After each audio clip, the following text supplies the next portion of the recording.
చెప్పాలి.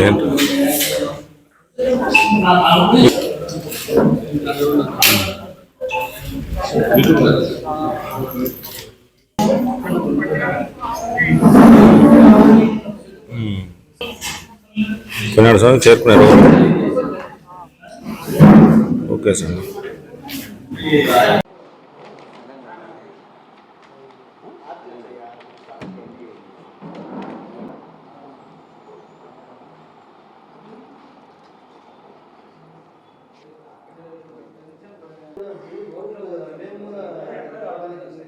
అది ఇంకా మీ ఇష్టం, మేము అప్పీల్ చేస్తున్నాము. అంటే జడ్జి కాడికి పోవడానికి ఇది రాత్రి వచ్చింది. కంటెంట్ ఆఫ్ కోర్ట్ అయినా దీంట్లో మన నేమ్ లేదు కదా. మనం ఏమంటాం, నీకు సంబంధం ఏముంది, సర్వే నెంబర్ వేరే, మనుషులు వేరే ఉండాలి. గత 35 సంవత్సరాలుగా 1996 నుంచి ఇప్పటి వరకు నేను తెలుగుదేశం పార్టీలో కొనసాగుతున్నాను. 1996 నుంచి ఇప్పటి వరకు మా ప్రాంతంలో తెలుగుదేశం పార్టీ విజయానికి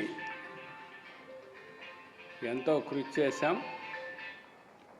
ఓటమే తెలియనటువంటి విధంగా మేము మా ప్రాంతంలో తెలుగుదేశం పార్టీని గత ఎన్నికల్లో మొత్తం 50 డివిజన్ల, కార్పొరేషన్లో 50 డివిజన్లు ఎలక్షన్ జరిగితే అందులో ఒకటే ఒక డివిజన్ మా కోడలు ఉమాదేవి గారు కూడా తెలుగుదేశం పార్టీ జెండా పట్టుకొని మంచి మెజార్టీతో గెలవడం జరిగింది. అధికారం వచ్చిన తర్వాత అక్కడక్కడ ఆకతాయిలు జాస్తిగా ఎందుకో వైసీపీ వాళ్ళని చూసి, వైసీపీలో నుంచి వచ్చినటువంటి కొంతమంది ఒక ప్రశాంత వాతావరణంలో ఉన్నటువంటి కడపను కొంచెం అలజడి చెలరేగుతూ ఉంది.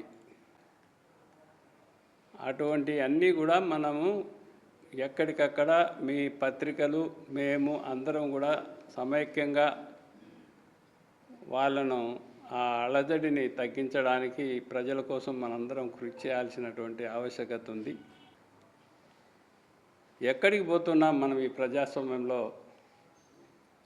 దీనివల్ల ఒరిగేది ఎవరికి? దీనివల్ల లాభపడేది ఎవరు? అన్ని వర్గాలకు ఇది నష్టం తప్ప లాభం జరిగేది లేదు. దాన్ని అర్థం చేసుకోకుండా కొంతమంది ఈ మధ్య గొడవలు జరిగితే అది మంచి పద్ధతి కాదు అనేటటువంటి ఉద్దేశంతోనే నేను కోర్టు నుంచి ఒక ఉత్తర్వును కూడా తెచ్చా. 1/12/25లో కోర్టు ఇంజంక్షన్ ఆర్డర్ తీసుకొచ్చాం. ఈ ఇంజంక్షన్ ఆర్డర్ మేరకు ఎవరు దాంట్లో ఎంటర్ కాకూడదు, ఏదన్నా ఉంటే కోర్టు ద్వారానే మీరు పరిష్కరించుకోవాలని ఆమె మంచి ఒక ఆర్డర్ పాస్ చేసింది. గెజెట్ ప్రకారం కూడా గవర్నమెంట్ కలెక్టర్ గారు ఈ పొలంలో ఉమాదేవి గారి పట్టా భూమిలో 20 సెంట్ల భూమిలో ఇన్ని అడుగులు, మేము 1240 అడుగులు చదరపు గడప అడుగులు మేము ప్రభుత్వానికి అవసరమై మార్కెట్ వాల్యూ కట్టించి తీసుకుంటామని ఒక గెజెట్ కూడా ప్రచురణ చేయడం జరిగింది.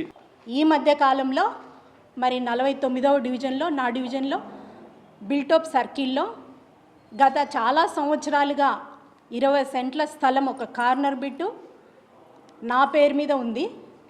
నా వివాహం అయిన తర్వాత మా మామగారు లక్ష్మీరెడ్డి గారు, మా భర్త గారు మన్మోహన్ రెడ్డి గారు నా పేరు మీద ఆ స్థలం అనేది పెట్టడము, రిజిస్టర్ అవ్వడము, అడంగల్తో సహా, ప్రూఫ్స్తో సహా అన్నీ కూడా మొత్తం మా దగ్గర, వాటికి సంబంధించినవన్నీ కూడా వివరాలతో సహా మా దగ్గర ఉన్నాయి.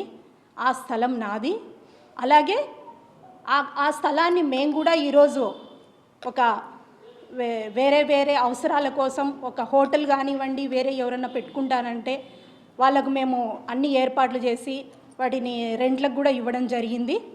ఇన్ని సంవత్సరాల తర్వాత ఈరోజు నా సైట్ పక్కన ఒక 2-3 సెంట్ల స్థలం ఉన్న ఒక వ్యక్తి వచ్చేసి నా 20 సెంట్ల స్థలాన్ని కబ్జా చేయడానికి ఈరోజు వెనకాడకుండా ముందుకొస్తున్నారు అంటే ఒక తెలుగుదేశం మా కూటమి ప్రభుత్వంలో ఒక తెలుగుదేశం కార్పొరేటర్గా నేను ఒక ప్రజాస్వామికంగా ఉన్న అధికారంలో ఉన్న పార్టీలో ఒక తెలుగుదేశం కార్పొరేటర్గా నా డివిజన్లో నేనే స్థలాన్ని కాపాడుకోలేకపోతే సామాన్య ప్రజలు ఏ రకంగా ఎదుర్కోగలుగుతారు వీళ్ళను? ఇటువంటి దుష్ట శక్తులను సామాన్య ప్రజలు ఎలా ఎదుర్కోగలుగుతారు?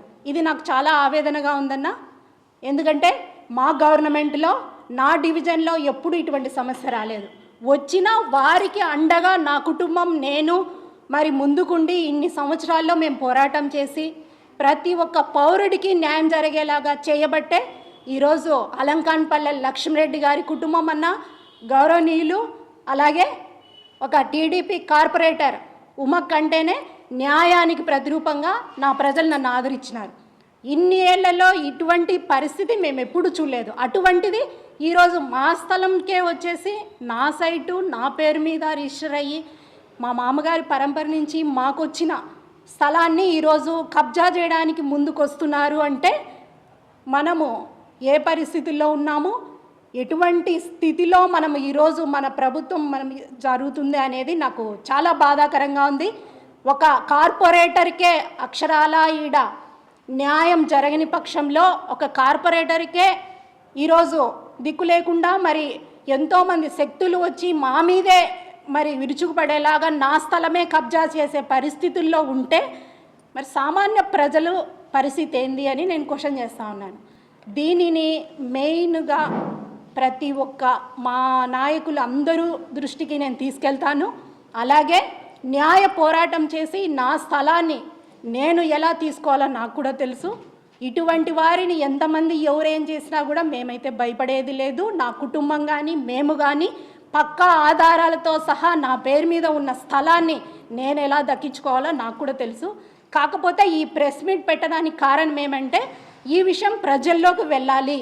ఎందుకంటే ప్రజల సమస్యలు తీర్చే ఒక కార్పొరేటర్కే ఇటువంటి పరిస్థితి వచ్చింది అంటే మన ప్రభుత్వంలో మనం ఎంత ఇబ్బందులు పాలవుతున్నాం అనేది మన మెయిన్ నాయకుల దృష్టికి కూడా వెళ్ళాలి. అలాగే మా కమిషనర్ గారి దృష్టికి వెళ్ళాలి. అలాగే మన కలెక్టర్ గారు కానివ్వండి, ఇక్కడున్న ప్రతి ఒక్క పెద్దల దృష్టికి వెళ్ళాలి.